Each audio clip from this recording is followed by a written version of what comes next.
নামাজের যে নিয়ম, যে পদ্ধতি রয়েছে, সহিভাবে সেই নিয়ম আমরা একটু ফলো করব। কারণ হুজুর কিবলা বলছেন যে নামাজের যে তরিকা যেটা রয়েছে, কিভাবে আমরা নিয়ত করব, কিভাবে আমরা রুকু করব, কিভাবে সিজদা করব, হাতগুলো কিভাবে রাখবো, এগুলো আমরা প্র্যাকটিক্যালের মাধ্যমে হুজুর কিবলা হুকুম করেছেন। দেখা হবে ইনশাআল্লাহ। তবে আমরা চেষ্টা করব সেইভাবেই আদায় করা হুজুর কিবলার হুকুম মতো, যেটা রাসূলুল্লাহ সাল্লাল্লাহু আলাইহি ওয়াসাল্লামের তরিকা রয়েছে। আর যে সমস্ত মৌলানা মুফতি ভাইরা রয়েছেন, যদি এর মধ্যে কোনো ভুল হয় সেটা আপনারা বলবেন। কারণ আমরা চাই যে আমাদের মধ্যে ভুল নেই এমন কোনো কথা নেই। আমরা সহিশুদ্ধভাবে ইনশাআল্লাহ চেষ্টা করব এই আমলগুলি রাখা ইনশাআল্লাহ। আমরা প্রথমবারে যে পাটা কেবলার দিকে দাঁড় করাবো, এই দুইটা পা সমান্তরাল ভাবে। যদি কারণ এমনি সমস্যা থাকে আলাদা জিনিস, কিন্তু পাটা রাখতে হবে কি সমান্তরাল ভাবে কেবলার দিকে। নিয়ত করতে গেলে হাতের আঙ্গুলগুলো কেবলার দিকে থাকবে। এই দুইটা আঙ্গুল অর্থাৎ বৃদ্ধাঙ্গুল যেটা, এটা কানের এই যে লর রয়েছে, অর্থাৎ এই যে নরম যে অংশটা, আমরা স্পর্শ করে আল্লাহু আকবার বলে নিয়ত করব। এবং এই দুইটা কবজি যে আছে, কবজির যে হাড়, এই দুটো আঙ্গুল ধরে এই তিনটা আঙ্গুল এর উপরে থাকবে। এইভাবে যে নিয়ত করব, হানাফি মতে আমরা নাভির নিচে আমরা যে করি, মানে নিয়ত আমরা তাহারিমা বাঁধবো। ঠিক আছে তো?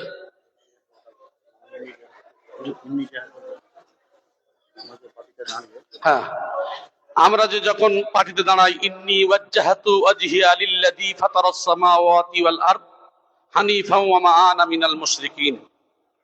তারপর আমরা নিয়ত করে যে দেখাই যে এই যে বললাম যে কেবলার দিকে হাত এইভাবে করে আল্লাহু আকবার বলে এই দুইটা আঙ্গুল দিয়ে এই হাড়কে ধরলাম, তিনটা আঙ্গুল উপরে রাখবো। এইভাবে এই যে পড়বে। এইবারে আমরা কি করলাম, আউযু বিল্লাহি মিনাশ শাইতানির রাজিম, বিসমিল্লাহির রহমানির রহিম, সূরা ফাতিহা, তারপর বিসমিল্লাহ বলে আরেকটা সূরা আমরা মিলাই। এবার আমরা কি করব, আল্লাহু আকবার বলে আমরা রুকুতে যাব। এই আল্লাহু আকবার বলে যে রুকুতে যাব, আল্লাহু আকবার, এই যে হাঁটুর যে মালা আছে ঠিক এইভাবে ধরে এইভাবে, তবে এই যে পিঠটা যে থাকবে সমান্তরাল, আল্লাহু আকবার বলে যে সমান্তরাল ভাবে করলাম, রুকুতে আসলাম। জি হ্যাঁ, সমান্তরাল থাকবে, নিচু হবো। হ্যাঁ, এই সমান্তরাল। এবারে কি করতে হবে, সুবহান রাব্বিয়াল আযীম, সুবহান রাব্বিয়াল আযীম, সুবহান রাব্বিয়াল আযীম, পরিষ্কার করে 3 বার 5 বার যে যেমন পড়বে পড়তে পারে। এবার সামি আল্লাহু লিমান হামিদা, রব্বানা লাকাল হামদ হামদান কাসীরান তাইয়িবান মুবারাকান ফি। যদি একা পড়ি, ইমামের পিছনে পড়লে তাহলে আমরা কি করব, রব্বানা লাকাল হামদ। এইবারে আমরা উঠে দাঁড়িয়ে স্ট্রেট সোজা হয়ে হামদান কাসীরান তাইয়িবান মুবারাকান ফি। যদি না জানি অন্তত পক্ষে ওই তসবিহ পরিমাণ আমরা কি করব, স্ট্রেট সোজা হয়ে দাঁড়াবো।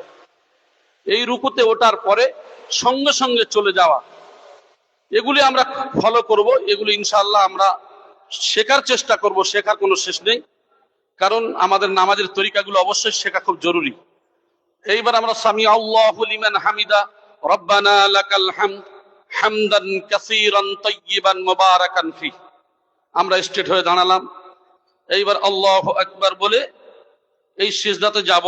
এই আঙ্গুলগুলি, এই আঙ্গুলের কেবলার দিকে থাকবে। এটা এই যে কান বরাবর, অর্থাৎ এর মধ্যে আমার আগে পড়বে কি নাক, তারপর পড়বে কপাল, আবার ওঠার সময় আবার কপাল আগে, তারপরে নাক। আল্লাহু আকবার। এই যে আঙ্গুলগুলো কোলের উপরে, অর্থাৎ আমার আপনার এই যে উরু রয়েছে, উরুর উপরে ঠিক হাতগুলো এইভাবে থাকবে। তবে সেই সময় আঙ্গুলগুলো একটু ফাঁকা ফাঁকা থাকবে, থাকবে কেবলার দিকে, এটাই ফলো রাখবো আমরা। আবার সেজদাতে যখন যাব ঠিক একই নিবে, এটা সমান্তরাল থাকবে। এই যে আঙ্গুলগুলো, এই আঙ্গুলগুলো জুড়ে থাকবে, এই আঙ্গুলটা এইভাবে থাকবে। এর মধ্যে আমাদের আবার কি পড়বে, নাক পড়বে, আবার এই কপালটা পরে পড়বে। আর অনেকে এটাও করতে পারবেন কি, আবার মানে দূরে গিয়ে আপনার এমন ভাবে সেজদা দেবেন যে ভিতরে তলাটা যেন ফাঁকা থাকে, অর্থাৎ একটা বকরির বাচ্চা, ছাগলের বাচ্চা যেমন গলে যায় এই পরিমাণ। এটা লক্ষ্য রাখতে হবে। আমরা কি করি, যেইভাবে সেজদা করি না কেন আমরা হাত অনেক সময় এইভাবে পুরোপুরি দিয়ে দিই। যেমন একটা কুকুর শুয়ে থাকে, এই যে কনুই পুরোপুরি ফেলে দেয়, আমরা অনেকেই কনুই দিয়ে পুরোপুরি হাত ফেলে দিয়ে আমরা নামাজ আদায় করি।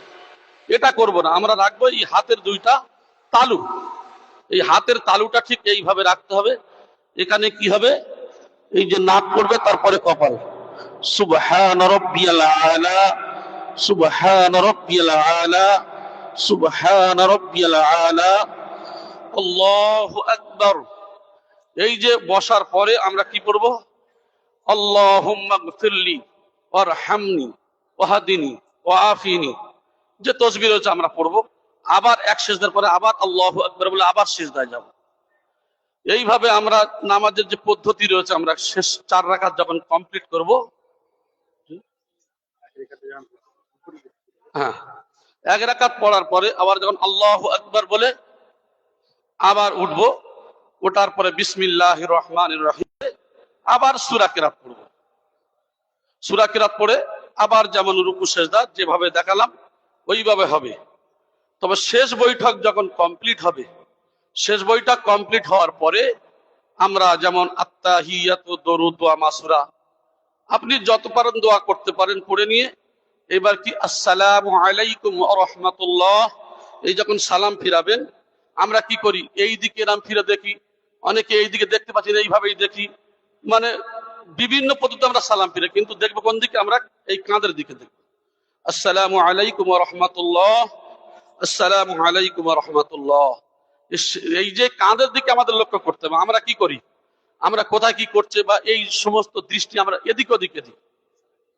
জি। আর বসার যে সিস্টেমটা, বসার সিস্টেমটা আমরা একটু লক্ষ্য করব।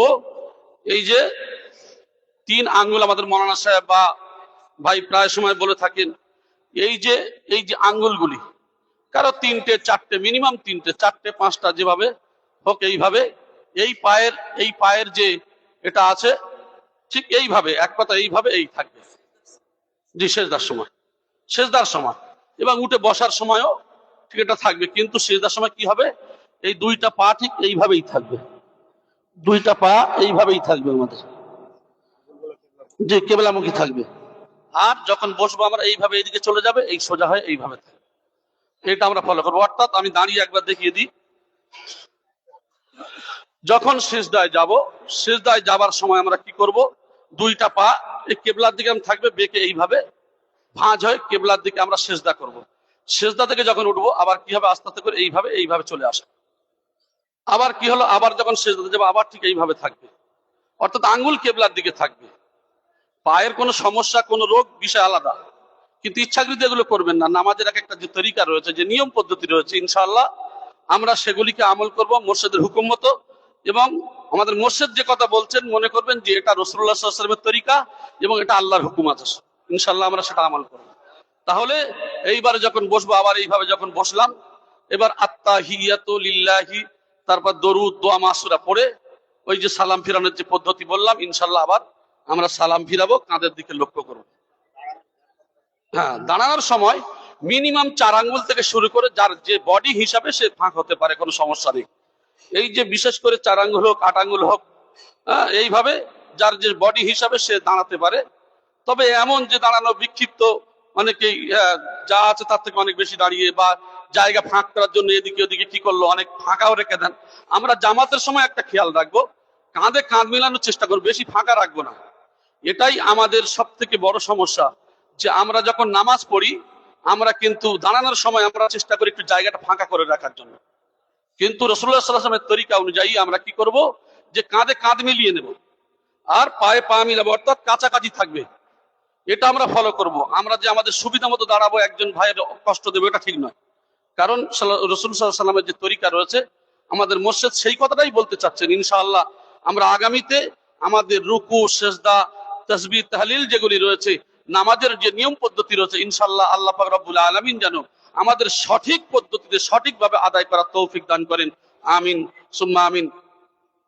আর মোনাজাত, বিশেষ করে মোনাজাতটা আমরা কি করব, এই মোনাজাতটা আমরা কি করি, অনেক সময় এইভাবে থাকি, মানে অনীহার সঙ্গে যে মোনাজাত করি, কিন্তু এই যে শরীরের এই মোনাজাতটা আমরা এইভাবে করব, যত সৌন্দর্যের সঙ্গে আল্লাহর ভয় রেখে দিনের মধ্যে। আর বুজুর্গানের দিন অনেক আল্লাহওয়ালারা তারা তাদের কিতাবের মধ্যে বলেছেন যে এইভাবে আমরা যখন করব, সামান্য এই